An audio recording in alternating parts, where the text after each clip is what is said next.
Good morning, everybody. This is Wandering Through the Big Book, session number 52. Can you imagine? And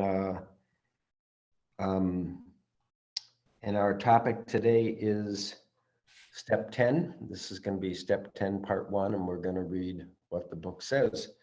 So, as always, we'll begin with our opening words. Welcome to this session of Wandering Through the Big Book. This is not a meeting of the Fellowship of Alcoholics Anonymous. We have no group conscience, no seventh tradition, no requirement for membership. Everyone is welcome. Our primary purpose is taking an in-depth look at the book, Alcoholics Anonymous, in order to deepen and strengthen our own recovery, to try to help others do the same, and to try to become trusted servants of our fellowship. We are seeking conscious contact by trusting God, cleaning house, and helping others.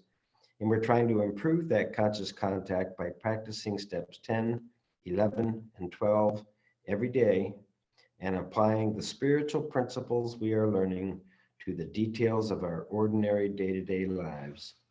We will begin this gathering with a moment of silence to reflect on why we are here.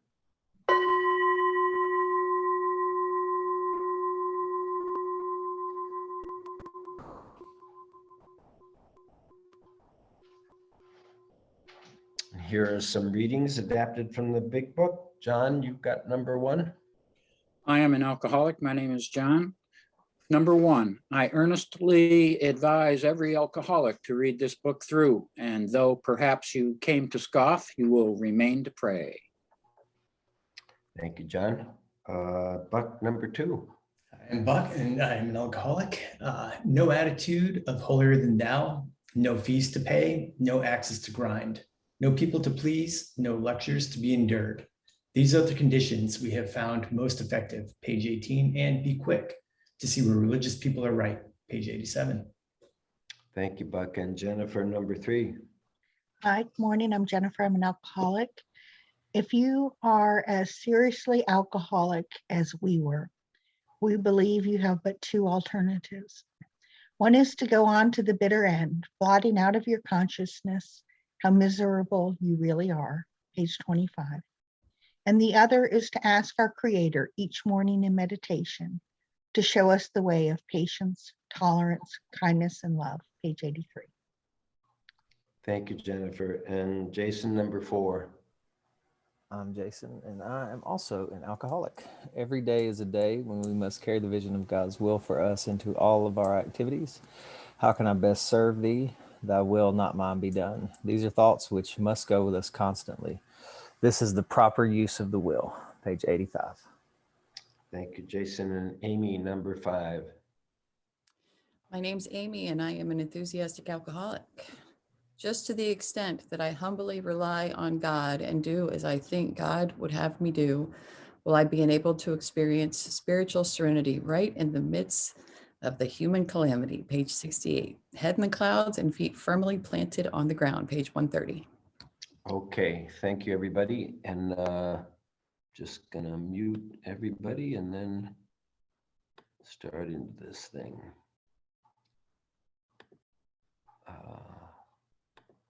Okay, so as I said earlier, this is our 52nd session, and this is significant for me because I did a bunch of big book. This is really an outgrowth of a bunch of big book workshops that I have done, started in 2017, and first one was out in Seaside, Oregon. And so I've had some experience trying to present this stuff to different groups. I've done them at the Bill Wilson House and in East Dorset, Vermont, and I've done them at the Hazelden Betty Ford, I'm not sure what they call it, rehabilitation center down in Naples, Florida. And I'll tell you, it was a workout. After doing these for a while, I learned what to do and what not to do. But essentially, I went through steps 1 and 2 and 3 on a Saturday morning in 3 one-hour presentations, and then would do 4 through 9 Saturday afternoon, again, 3 one-hour presentations, and then Sunday morning do 10, 11, and 12 in 3 hours. So it was a total of 9 hours. And then we started doing these study groups, and we did them in 20, I think 26 weekly sessions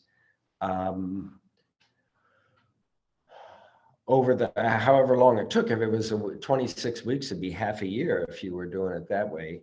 And so I was just thinking today that these short lectures to be endured are lasting roughly 45 minutes. And so we've done 51 of them, and that's like 36 hours when you work that out, compared to 6 hours. What's taken us 36 hours, I used to try to do in these workshops in 6 hours. So I'm just trying to say that I really appreciate this opportunity to do it in a lot more depth than doing it before. And I know I'm more relaxed. What I also remember was that Saturday afternoon, the 4 through 9 part was like pulling teeth. It was, I mean, and I was excited Sunday morning, because Sunday morning was like the fun part. Doing 10, 11, and 12. I mean, it was fun compared to dragging people through resentment and fear and remorse and praying for removal and making amends. It's, you know, just like the book says, there is a solution, and we don't like it. We don't like doing this stuff. And so I'm excited to be at step 10. And what we're going to do today is read the book, read the words in the book, and talk about that. And then I don't know whether it'll probably be 2 more sessions on step 10 where we'll be working right out of the handout. And so if you have the handout, that would be great. And if you have your book today, that would be great as we go through this stuff. So, so the other thing I want to say before we get going is that last reading for me, just to the extent that I humbly rely on God and do as I think God would have me do, will I be enabled to match the human calamity with spiritual serenity? Or it's saying it a little bit differently, but that comes from page 68, which is the fear page. And it makes 2 statements that have just been, that statement and one other, that have just been revolutionary for me. And that is that we are in this world to play the role God assigns. That's what it says right before it says this statement. And that's a different idea for me. You've taught me to read this book under the assumption that every statement is the truth of their experience in writing the book. And that I am to ask, is this the truth of my experience? And then to go on, I know I've said this a number of times, if it's not the truth of my experience, do I want it to be? This is important, because otherwise I got no motivation to actually change. And then if the answer to that is yes, I want it to be, I do see some benefits to playing the role I've been assigned. Then the question is, am I willing to do what they say they did to get to that experience? And if the answer to that is no, there is a solution, but I don't like it, then am I willing to pray for willingness? The answer is always prayer of some kind, but it takes us a while to figure out what that prayer is. So if I want what they say they have, but I don't think I'm willing to do what is necessary, what they say they did to get there, am I willing to pray for the willingness to do that? So, and then follows this statement. So This presentation of the steps is saying that we do everything we've done is to get to 10, 11, and 12 on a daily basis. That's why we do all this other stuff. That's why we have meetings. That's why we meet one-on-one with each other. That's why we do everything, is to get to this way of life. And there are a number of times in the book where it does neat little summaries. I'm thinking of one of them that's at the beginning of the chapter called Into Action, when it says, we're trying to get a new attitude, we're trying to get a new relationship with our Creator, and we're trying to figure out what's in the way of that. What is preventing us from getting this new attitude, and what is preventing us from getting this relationship with our Creator? Because that's key. You know, I think it's page 29, the end of There Is a Solution, when it talks about the stories, and it says each individual in the story, in the personal stories, each individual tells in their own language, from their own point of view, the way they establish their relationship with God. This is page, I think, 29.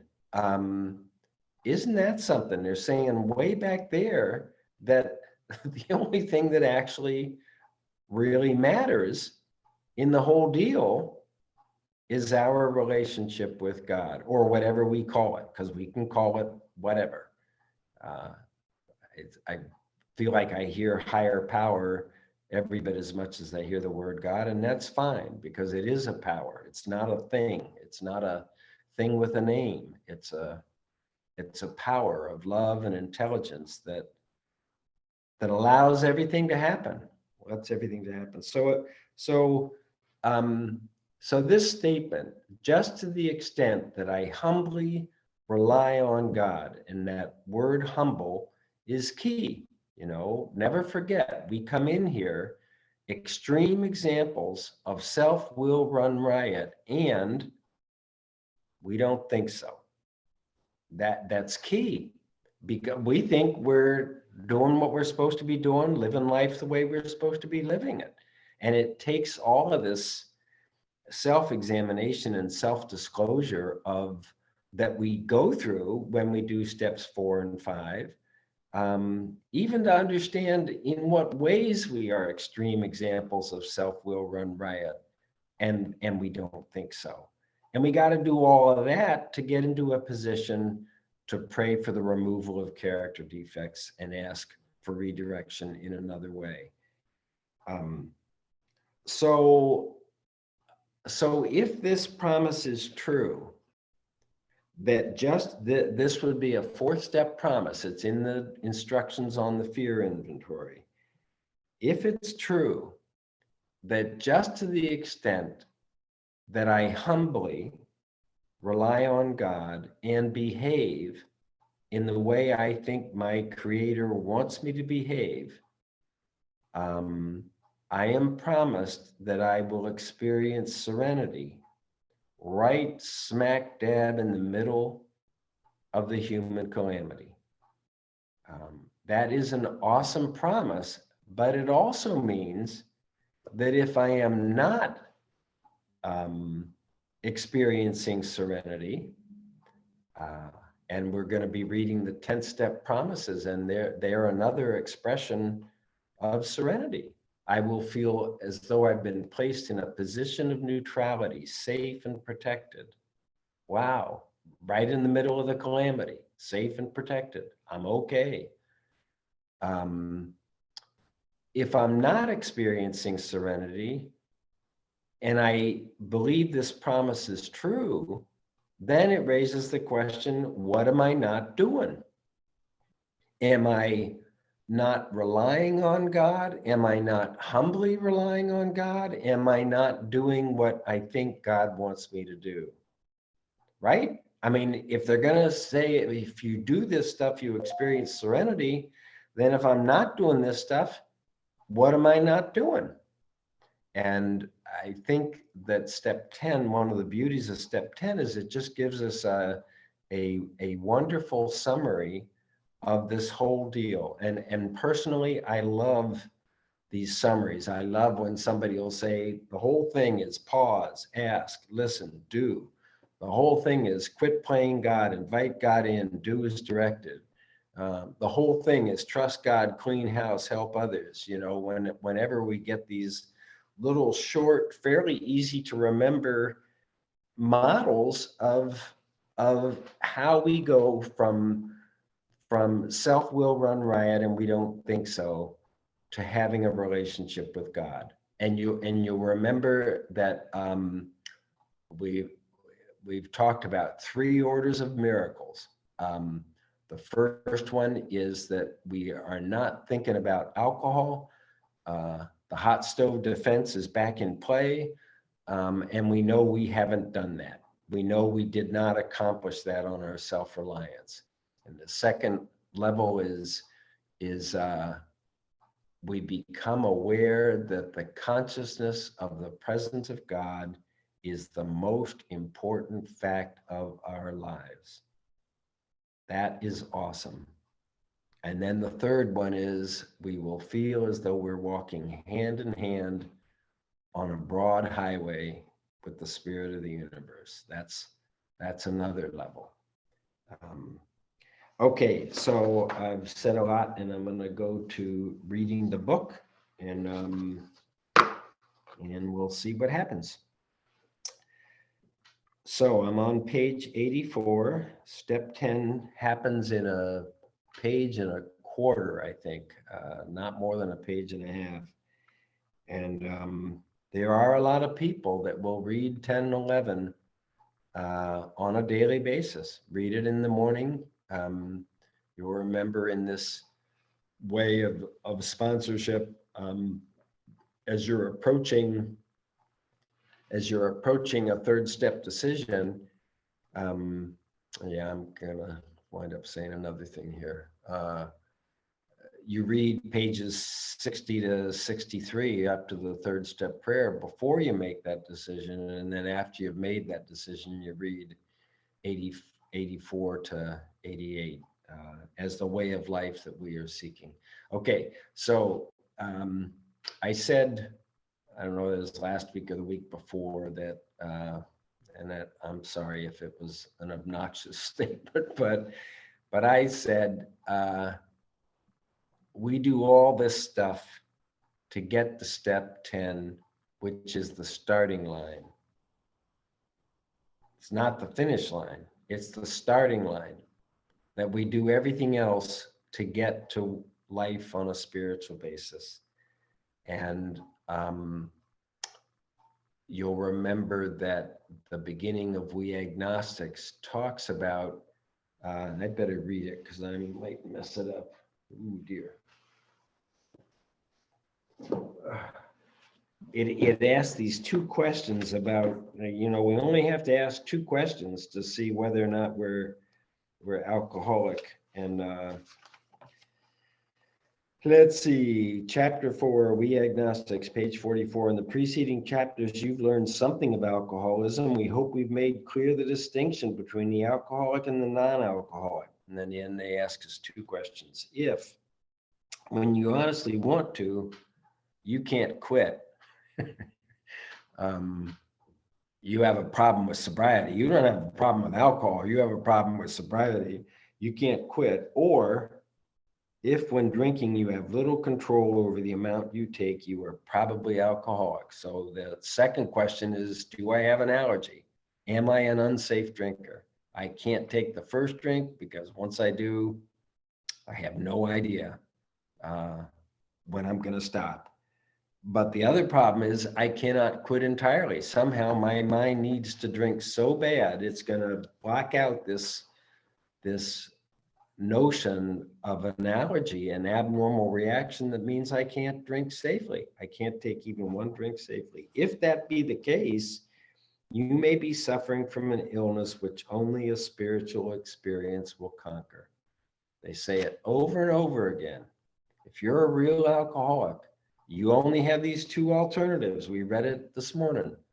Go on to the bitter end, keep doing what you're doing, or accept spiritual help.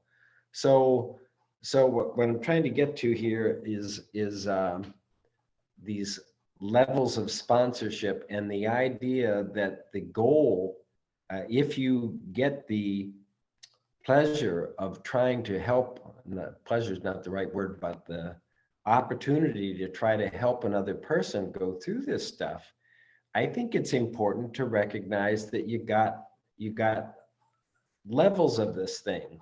The first level is just temporary sponsor the ropes of AA.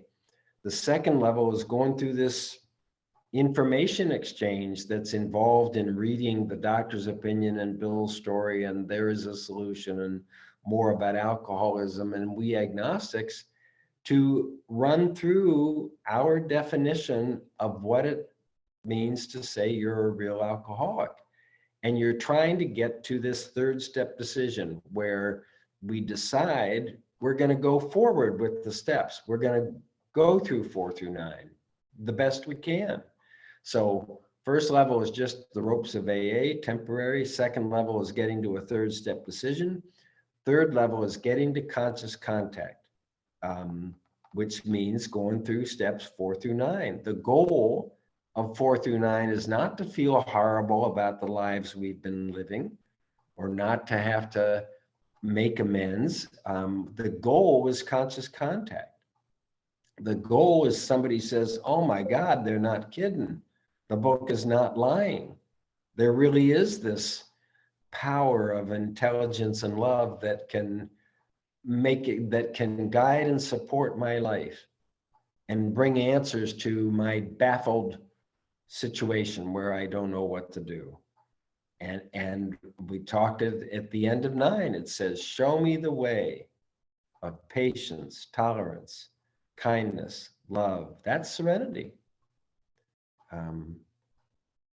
But even getting to conscious contact, that's not the end. Then we get to 10, 11, and 12 on a daily basis. And the main job of a sponsor in this phase is seeing what kind of drill you got going on to improve, not maintain, improve your spiritual fitness.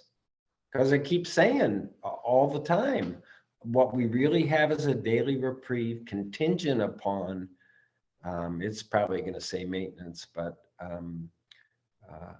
I think a key word in 11 is improve this conscious contact thing, not maintain it. Doesn't say that. Okay, and then lastly, the fifth stage of trying to help another is guiding them in trying to help another, guiding them in their role as sponsorship. Not everybody's going to do this, frankly. Sponsoring people is challenging and frustrating work. And I know any of you with any experience in it will know how many people you have tried this with and the kinds of things that get in the way. And usually what gets in the way is it's hard getting people past the third step decision to actually do something. Because the key thing in this always is understanding and effective behavior. It's like understanding that we get in step 11 and the effective behavior that we do in step 12. So this next paragraph says, to one who feels he is atheist or agnostic, such an experience seems impossible, but continue as he is means disaster, especially if he's an alcoholic of the hopeless variety. I'm hopeless because if I take the first drink, I'm going to drink more than I want to. And I'm hopeless because my mind keeps telling me I need to drink. It's the combination of those two that makes me hopeless. And the whole thing is actually because I'm agnostic and I have no relationship with God to turn to guide and support my life. To be doomed to an alcoholic death or to live on a spiritual basis are not easy alternatives to face. For various reasons, we don't like either one. So in this interpretation of the steps, life on a spiritual basis is 10, 11, and 12 every day for the rest of our lives. That may seem like a tall order, but that's what the book is going to say. 10, 11, and 12 every day for the rest of our lives. Understanding comes from 11, and effectiveness is demonstrated in 12. Now we're going to actually read the book, I promise. I'm on page 84. This thought brings us to step 10, which suggests we continue to take personal inventory and continue to set right any new mistakes as we go along. So taking a personal inventory is really about mindful.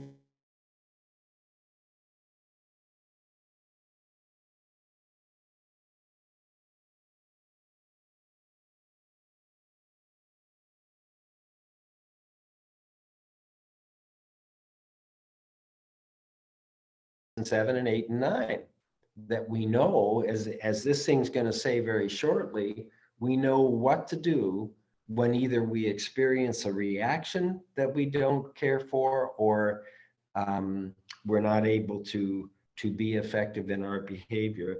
We're going to set right any new mistakes as we go along by praying for removal of character defects and asking for redirection, and then in fact carrying that direction out. We vigorously commenced this way of living as we cleaned up the past. That is specifically referring to amends. That's when we clean up the past. And I know in my case, I was doing 4 through 9, not because I wanted a relationship with God. I mean, I think I thought I had a relationship. I don't know what I thought, but my motivation was I didn't want to drink again. I didn't want to go back to the life that I had while drinking. And in step 9, I got it wasn't anything like Bill's experience, but I got a clear feeling that what I was doing was not powered or directed by my self-reliance. Self-reliance was not the cause of what I was going through. And that for me is conscious contact. That I realized that my life is not about my mind and my body. My life is about my spiritual self, my soul. You know, I've read it before, but I'll just read it again. It's June 8th in the 24-hour book. It's right there. Your life has been given to you mainly for the purpose of training your soul. This life we live is not so much for the body as for the soul. We often choose the way of life that best suits the body. That's all I ever did. My body wants to survive and my mind wants to feel good, period. That's it. I have no desire to serve God when I'm living out of my body and my mind. God wants you to choose what suits the soul as well as the body. Accept this belief, and a wonderful molding of character is the result. Reject this belief, and God's purpose for your life is frustrated, and your spiritual progress is delayed. Your soul is being trained by the good you choose. Thus, the purpose of your life is being accomplished. It's a wonderful, wonderful reminder that I have 2 options: live for the body and mind, live for the human self, or live for the soul. Those are my only 2 options. So, okay. We vigorously commenced this way of living as we cleaned up the past. We have entered the world of the spirit. They're saying we've had some conscious contact. We realize that when the book uses the word God, it's for real. Our next function is to grow in understanding and effectiveness, mental understanding and behavioral physical effectiveness. This is it. Step 11 is about mental understanding. Step 12 is about physical effectiveness. And if I do those things, being guided by this, whatever it is, this power called God, I will experience serenity. That's what the promise is. This is not an overnight matter. It should continue for our lifetime. And then continue to watch for the biggies. Continue to watch for selfishness, dishonesty, resentment, fear. Those are the very things that we inventoried back in step 4 and disclosed to another person and to God in step 5. Selfishness, dishonesty, resentment, and fear. So resentment is a form of anger. I am convinced, for me personally, when I'm experiencing resentment, I'm experiencing my response to fear. And that my anger, this may not be true for you, but my anger is my first responder to fear. The real problem is fear. And I treat my fear with anger and selfishness and self-delusion. That's how I treat, that's my human being's treatment plan for fear. I get angry at you for making me miserable. I deny the fact of having an allergy to alcohol or deny my powerlessness over my reactions to my life. Or I feel bad about my behavior, bunch of self-pity and remorse. Because I recognize on some level, I'm not being the person my creator wanted me to be.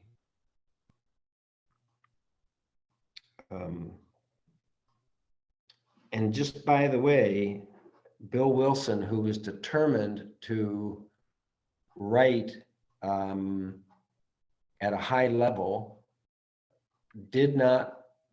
tried hard not to use the same word more than once in a paragraph, say. And here he uses the word continue 4 times in one paragraph. Continue to take personal inventory, continue to set right any new mistakes, mindfulness and amends, continue to watch for selfishness, dishonesty. Oh no, continue for our lifetime, continue to watch for. Don't quit. That's what we do. We get complacent. We start taking credit for our own feeling okay about life. And that's the start back to our disease of alcoholic agnosticism. Oh, it's frozen. Can you hear me okay? Uh-oh.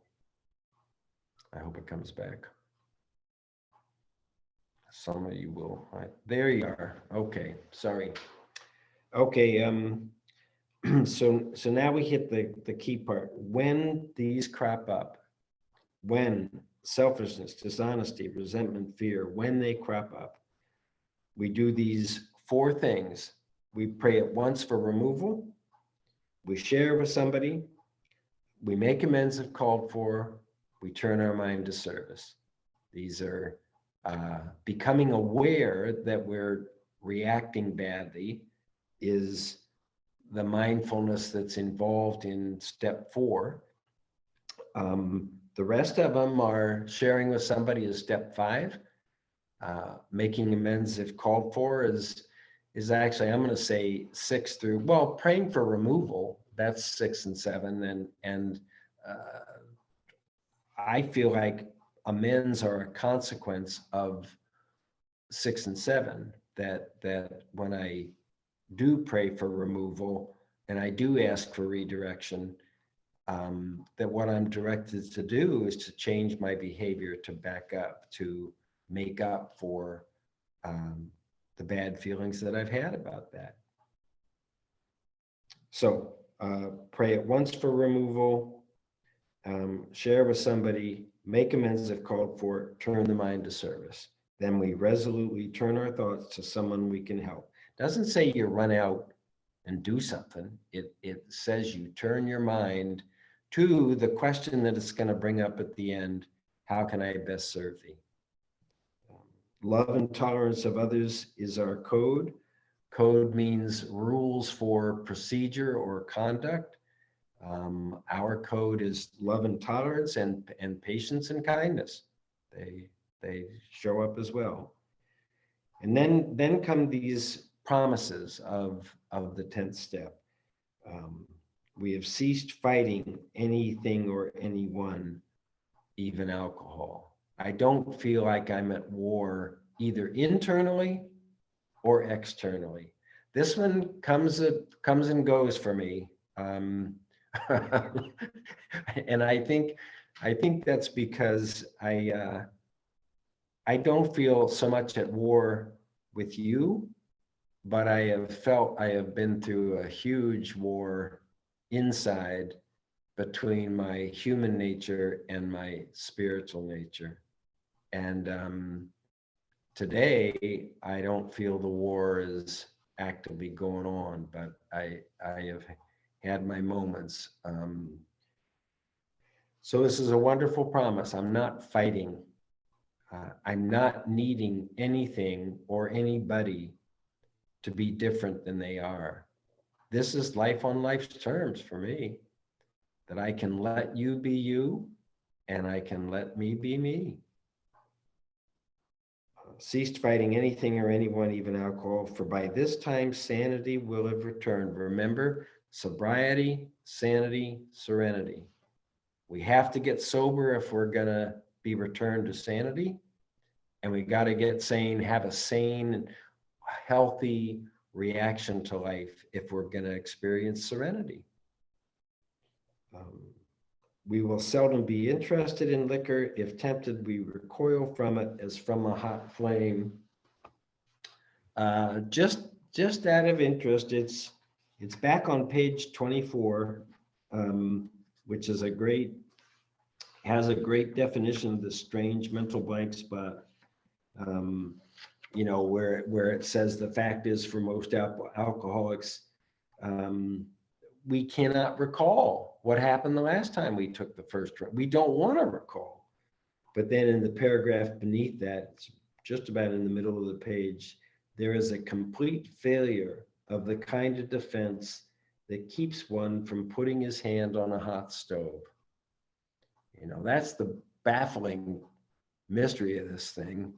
Why is it? I mean, I came in here at 63 and I think I'm a smart guy, or I used to think I was a smart guy. And yet I got burned by alcohol for nearly 50 freaking years. Just unable. I mean, I needed relief so bad. I could not make the connection between that first drink and how wretched I was going to feel the next day. This is saying the hot stove defense is in play. We have been restored to the hot stove defense. We know, but and then it's going to promise we're not even interested. So it just blows my mind. We react sanely and normally. So this is our new attitude toward life. We will find that this has happened automatically. We will see that our new attitude toward liquor and everything else, toward our own lives, toward your life, has been given us without any thought or effort on our part. It just comes. That is the miracle of it. This is the first level of miracle that we talked about. We're not fighting it, and neither are we avoiding temptation. This is not white knuckle sobriety. We feel as though we have been placed in a position of neutrality, safe and protected. We've not even sworn off. Instead, The problem has been removed. This is this power greater than our minds and greater than our bodies, greater than intellectual concept or physical matter. This power restoring us to sanity. The problem has been removed. We have been healed. It does not exist for us. We're neither cocky, neither arrogant, nor are we afraid.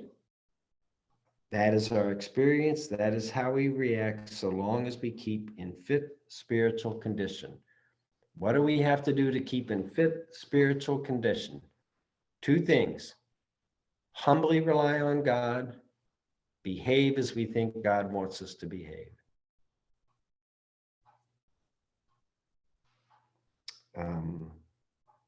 It's easy to let up on the program of spiritual action and rest on our laurels. We're headed for trouble if we do, for alcohol is a subtle foe. It's not alcohol, it's agnosticism.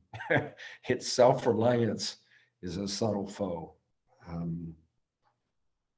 We are not cured of alcoholism. We are not cured of agnosticism. We are not cured of being an extreme example of self-will run riot, and we don't think so. What we really have is a daily reprieve contingent on the maintenance of our spiritual condition. What have I got to do that? You'll remember we talked about the 5 things that people will refer to when we first come in, that we begin the day. The first one is we begin the day with prayer. The prayer is allowed to change. Initially, the prayer is, keep me away from a drink or a drug today. And number 5 at the end of the day is thank you for whatever happened for this day.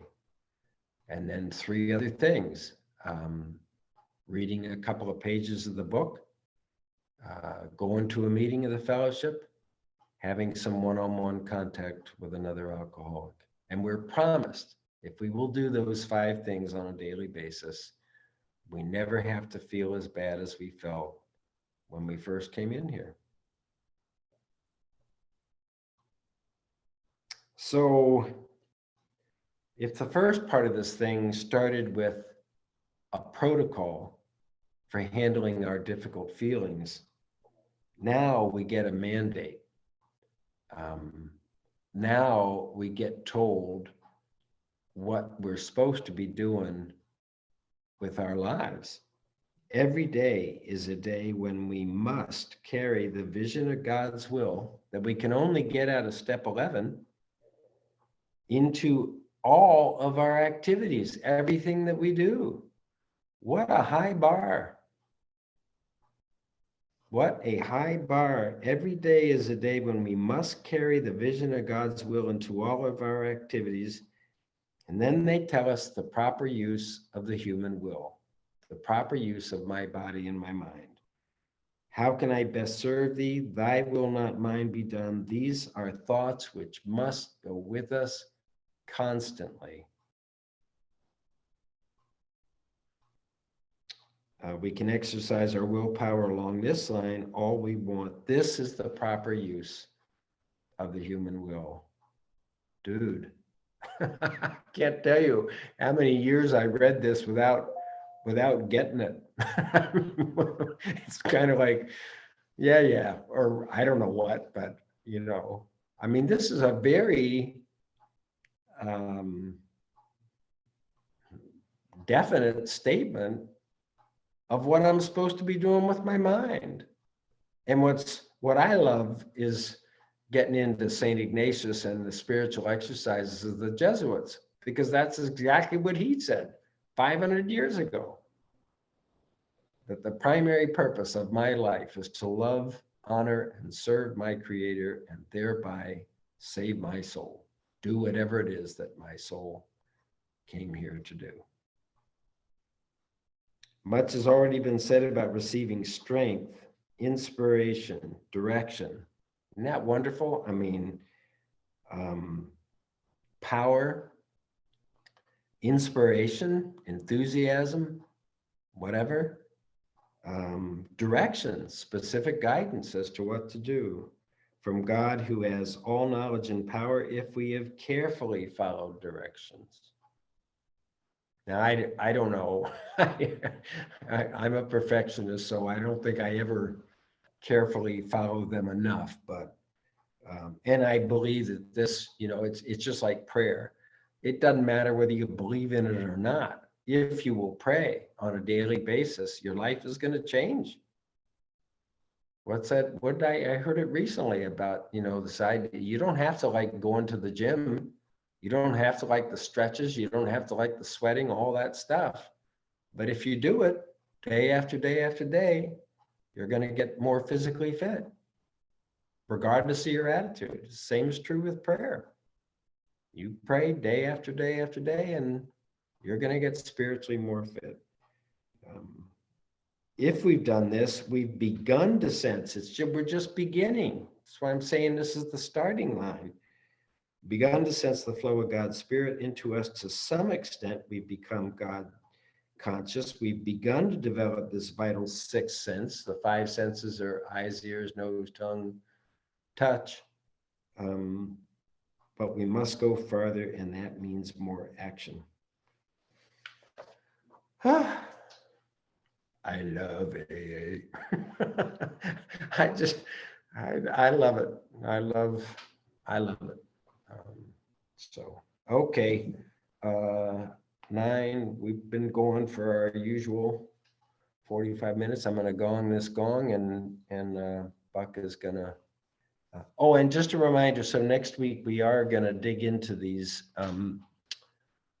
Dig into the study guide, read stuff out of the study guide. So whether you have it printed or somehow available, the next couple, that's what we're going to be doing. Thank you very much for being here, and I hope you have a nice day, unless you've got other plans. Okay.